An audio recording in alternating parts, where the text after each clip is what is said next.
In a small, bustling village on the edge of the Riverlands, Aisha, a celebrated herbalist known for her skill in curing rare illnesses, captivated everyone who crossed her path. She was beautiful, intelligent, and wielded great respect among her people. It was here that she met Juma, a humble and hardworking farmer who tilled the soil with a steady hand and a heart full of hope. Despite their stark differences, they fell in love quickly, their bonds strengthening like roots intertwining beneath the earth. Their wedding was a grand celebration, bringing together villagers from miles around. As Aisha stood by Juma, she believed they could conquer anything together. What she did not know was that the winds of fate had already begun to shift, and darker days loomed on the horizon. The peace of their marriage was short-lived.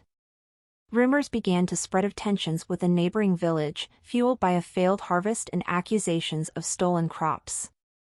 Juma, who often traveled to nearby markets to sell produce, found himself under suspicion. The whispers grew louder until one day, a village elder accused him outright of conspiring with outsiders to sabotage the rival settlement's food stores. Aisha's heart pounded with disbelief.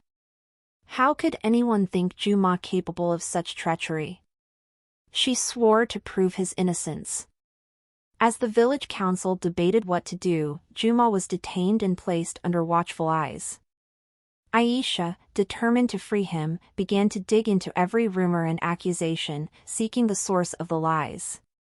Aisha searched high and low for clues that might exonerate Juma. One night, as she gathered herbs deep in the forest, a shadow emerged from the trees. It was Zuberi, a cunning trader who once professed love for her before she married Juma. He spoke in riddles, hinting that he knew more about the conspiracy than he let on. Zuberi's presence unsettled Aisha. He claimed he could help clear Juma's name, but only if she agreed to meet him secretly. Torn between mistrust and desperation, Aisha reluctantly agreed. The encounter left her feeling as if thorns pressed against her skin, but she could not deny the tantalizing possibility of rescuing her husband.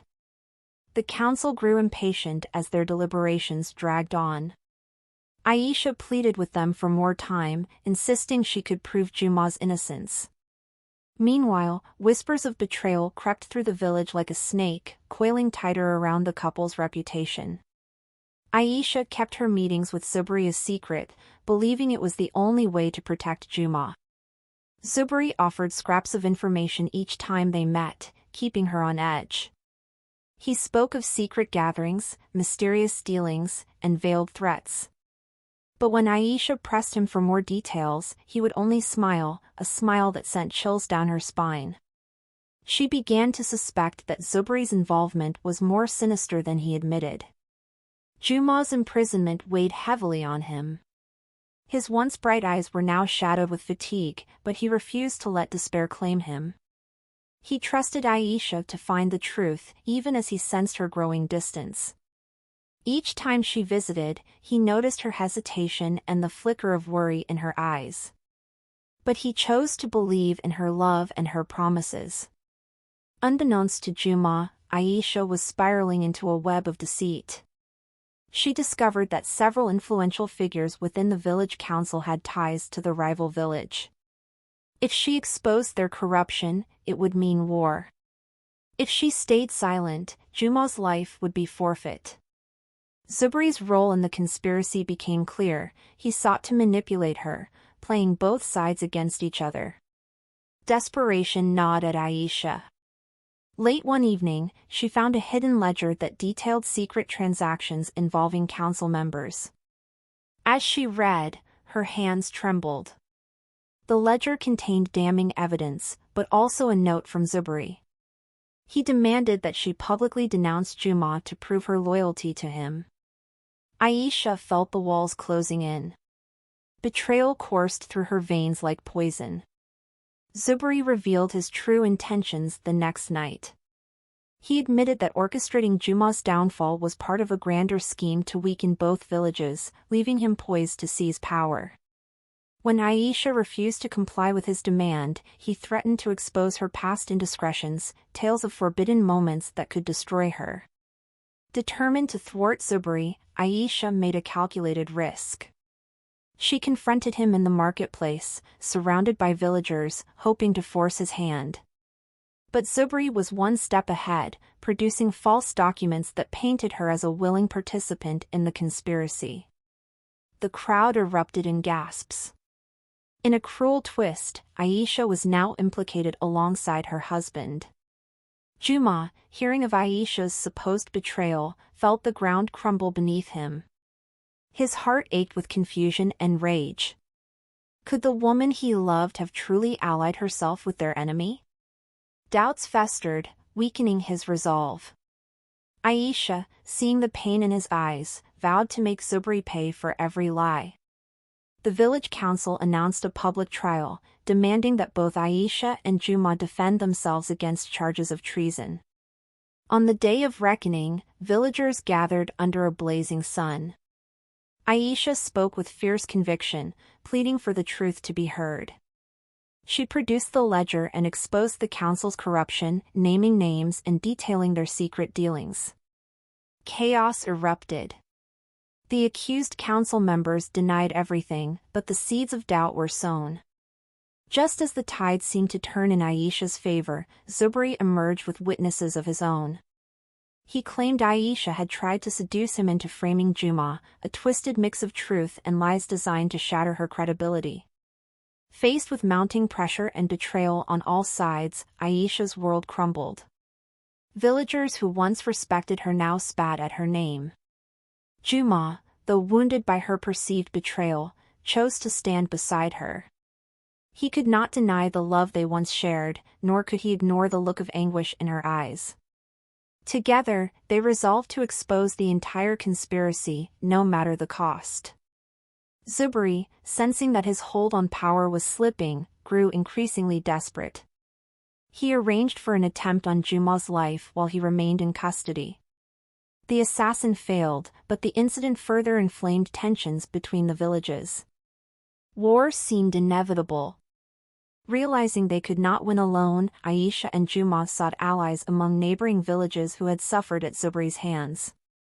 They found support from unlikely places, including rival herbalists who once envied Aisha's skill. As they forged alliances, they uncovered more evidence of Zuberi's crimes, proof that could sway even the most skeptical villagers. Yet with each victory came new threats. Zuberi unleashed spies to follow their every move, hoping to catch them slipping. Aisha and Juma lived in constant fear, knowing that one mistake could cost them everything. But they pressed on, determined to end the cycle of lies. With their newfound allies, Aisha and Juma continued to gather evidence against Zuberi and the corrupt council members. But Zuberi was cunning. He planted false leads and framed others to protect himself. The village, torn between fear and confusion, was on the brink of collapse. Aisha and Juma realized they needed a definitive strike to expose the entire conspiracy. Aisha turned to an ancient herbal potion known to reveal hidden truths but at great risk. It was said to amplify one's deepest fears and darkest secrets. She decided to use it during the next council meeting, prepared to confront Zuberi and the other conspirators under its influence. Juma, though wary, stood by her side, knowing they had no other choice. The day of the confrontation arrived. Villagers crowded around the council hall, eager for answers and fearful of the outcome. Aisha stepped forward, holding the potion. "Let the truth be known," she declared, drinking it with unwavering resolve. Her vision blurred, and a wave of memories, both painful and joyous, washed over her. When she spoke, her words carried a resonance that forced everyone present to listen. Under the potion's influence, Aisha exposed Zuberi's intricate web of lies. She revealed secret deals, bribes, and plots that he had woven for years. The council members, now aware of their exposure, scrambled to deny everything. Zuberi, realizing he was cornered, attempted to flee but was stopped by Juma and the gathered crowd. The tension was palpable. Cornered, Zuberi dropped his mask of civility and revealed the depths of his malice. He admitted to manipulating both villages, exploiting their distrust and hunger for power. His voice dripped with venom as he accused Aisha of hypocrisy, mocking her for their past. "You were no different," he sneered. "You wanted freedom from this life, freedom with me." Aisha's heart pounded. She knew his words were meant to break her resolve, but she would not let him win. She called upon the villagers to witness Zuberi's cruelty. In a final act of defiance, Zuberi lunged at Juma with a concealed blade. The crowd erupted in chaos as Juma wrestled with his attacker. Blood stained the earth as the two men clashed. With a desperate shout, Aisha joined the fray, using her knowledge of herbs to weaken Zuberi. Together, she and Juma subdued him, but not without great cost. Juma was gravely injured. The villagers, moved by their courage and the undeniable evidence against Zuberi, rallied around them. The corrupt council members were swiftly overthrown, and Zuberi was placed in chains. The village elders declared Zuberi's punishment would be execution, but Aisha stepped forward.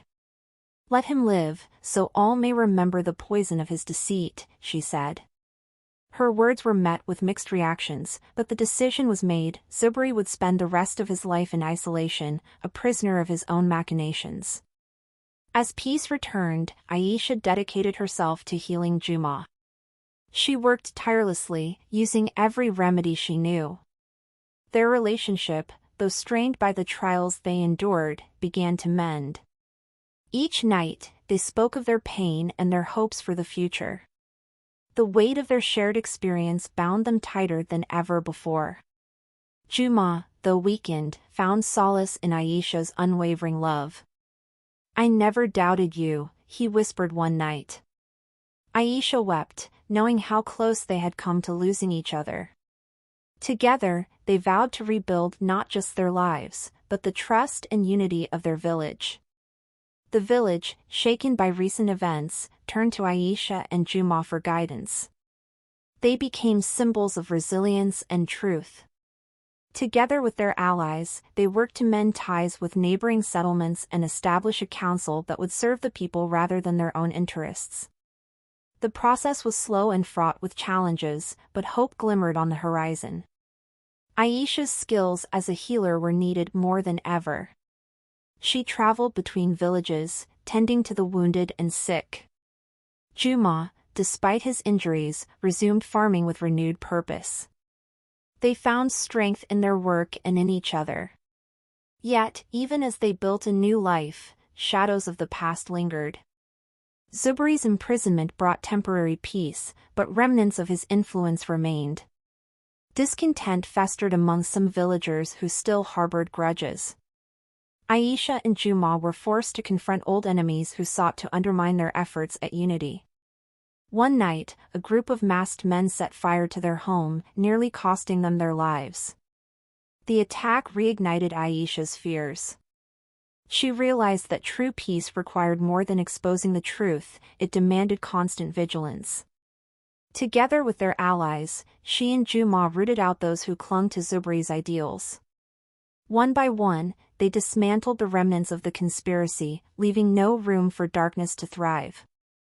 As threats subsided, Aisha and Juma found themselves growing closer.